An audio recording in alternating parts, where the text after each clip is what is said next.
Bonjour. Vous avez créé l'association Marion, la main tendue. Vous êtes la maman de Marion. Marion, elle a été victime de harcèlement scolaire.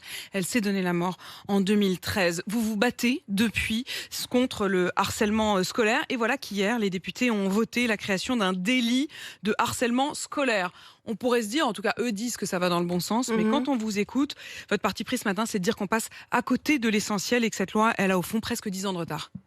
Oui, alors les députés ont voté, 69 députés ont voté dans l'hémicycle sur 577. Un hémicycle quasi vide. Quasi vide, c'est-à-dire 11% des représentants de la première chambre.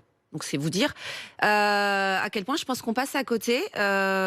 C'est quand même assez fou de se dire qu'en fin 2021, quelques mois de la présidentielle, le sujet impérieux, c'est de se dire on va créer un délit de harcèlement à l'école, alors qu'on a 1 million d'élèves qui sont confrontés chaque jour à ce phénomène. Qu'on a travaillé avec le comité d'experts pendant près de 3 ans à la création d'un programme phare, le premier programme national de protection et de prévention du harcèlement à l'école d'une manière globale. En fait, on crée un délit, c'est-à-dire au bout de la chaîne du harcèlement, au lieu de faire de la prévention, ce qui pour vous devrait être le sujet sur lequel on ne met le paquet. Mais il est déjà trop tard. Vous savez, moi j'ai perdu ma fille. La seule chose qu'on peut retenir, c'est qu'on parle du suicide forcé, d'incitation au suicide. Aujourd'hui, vous pouvez dire ce que vous voulez, créer toutes les lois, elles ne sont pas appliquées, elles ne font pas peur. Il n'y a pas. Mais ça devrait faire peur, pardon. Ce délit, ce serait donc punissable de 3 ans de prison, de 45 000 € d'amende. Mais écoutez, parfois il y a des 30 ans de prison. Est-ce que ça empêche les féminicides? Non, le sujet, c'est pas de se dire je vais mettre 10 ans de prison. Et puis on passe à côté du sujet. Quid du premier degré? Donc j'ai lu les articles, on nous indique qu'évidemment on va associer le personnel scolaire, le personnel médical. On va les associer comment? Avec quels moyens? Quelles ressources? On ne parle pas du premier degré. On nous parle de stage à la vie scolaire. Il n'y a pas de vie scolaire dans les établissements privés. Il n'y a pas de vie scolaire jusqu'au CM2. Qui les prend en charge? Avec quels moyens? On nous dit qu'il faut un suivi psychologique. Mais évidemment, c'est le début de l'histoire. Les CMP sont complets. Les maisons des ados nous demandent de l'aide. Comment on fait? Moi, je pense qu'on passe à côté du sujet. Et surtout, on ne parle pas du phénomène de meute. Quand on connaît le harcèlement, en tout cas à l'école, il est indiqué que c'est un phénomène de meute. Là, on parle encore du harceleur ou de la harceleuse. C'est se tromper de sujet.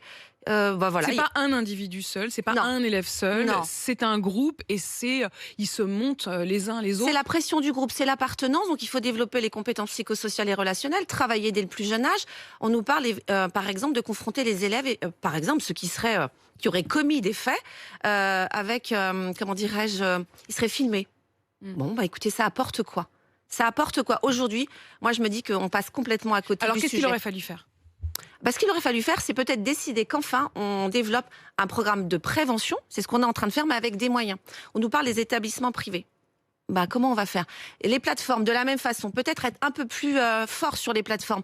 On propose. Les plateformes, c'est quoi? Les plateformes, donc Internet, les réseaux sociaux. Donc, il est préconisé de la modération dans le cas de harcèlement scolaire. Comment les réseaux sociaux vont déterminer qu'il y a un harcèlement scolaire? On nous indique les faits de harcèlement aux abords des écoles. En fait, ils se font plaisir, les députés, pratiquement. Je ne sais pas s'ils se font plaisir. Ils veulent juste montrer qu'ils prennent en main mais c'est juste de l'affichage. Dans les faits, si je vous écoute, il n'y a rien derrière, quoi. Mais comment... C'est dire on fait une loi contre le harcèlement scolaire. Mais le harcèlement scolaire n'existe pas. C'est le harcèlement entre pairs. Il est indiqué des faits de violence dans les écoles, aux abords des écoles, par des élèves qui auraient étudié dans l'établissement. Et donc, ceux qui n'ont pas étudié dans l'établissement, comment ça se passe? Il faut connaître le phénomène de harcèlement et de meute, notamment dans le premier degré, c'est-à-dire du CP au CM2. Les bagarres ont lieu au périscolaire. Comment on fait? Est-ce qu'on a formé les agents du périscolaire?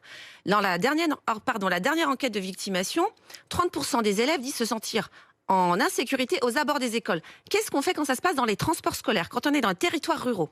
Comment on fait? Aujourd'hui, les 8 articles, je pense qu'il y a une volonté. Il veut parler du sujet, il a raison, tant mieux, etc. C'est de l'affichage, quoi. C'est dire, je me suis emparé du sujet, mais dans les faits, c'est une coquille vide. Non, mais moi, si vous pouvez me dire comment on fait.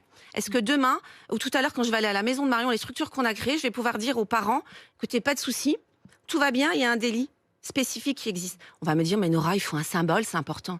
Mais le temps des symboles, il est terminé. Nos enfants meurent, nos parents ont besoin d'être accompagnés, les professeurs non. On démarre la formation initiale. Comment on fait? Il faut déployer, il faut des humains, il faut de l'argent. J'ai réécrit à Brigitte Macron, que j'ai rencontrée il y a près d'un mois, pour demander une collecte auprès de la Fondation des hôpitaux de Paris, les hôpitaux de France, les pièces jaunes, pour que justement on puisse déployer au moins 15 maisons de Marion et créer 70 emplois. Aujourd'hui, 40% de nos travaux à la maison de Marion, ce sont des prises en charge thérapeutiques. Donc ça existe. Aujourd'hui, les CMP sont pleins. Mais vous n'avez pas de sous. Non, mais alors on a trouvé une solution. Il y a 12 millions d'élèves. Pour y arriver, chaque année, il nous faut 4 millions d'euros. C'est 30 centimes par élève et par an. Voilà, aujourd'hui, dans cette loi, 8 articles, on passe à côté du sujet, on passe à côté de l'essentiel. Rien sur le revenge porn, sur le sexting. Ce sont des injonctions. Concrètement, on fait comment? Donc moi, j'invite le Sénat en deuxième lecture, puisque ce sont des agents du territoire, ce sont nos représentants qui s'emparent de ce sujet. Le dernier rapport du Sénat n'indiquait absolument pas la création d'une loi. On a, entre 2013 et 2018, la création de 4 lois. La dernière, c'était la loi anti-haine de Laetitia Avia. Rien n'est appliqué. Le cyberharcèlement en meute continue. Il faut appliquer les lois, il faut donner les moyens, et on passe à côté du sujet, notamment pour le premier degré. Qu'est-ce qu'on fait pour les enfants de moins de 12 ans? Ils vont où? On fait quoi? Et la vie scolaire n'existe pas. Et quant aux établissements privés, on nous parle d'un protocole. Il existe le programme phare. Et je tiens à signaler aussi que près de 50% des établissements français seront prêts à la fin de l'année. Donc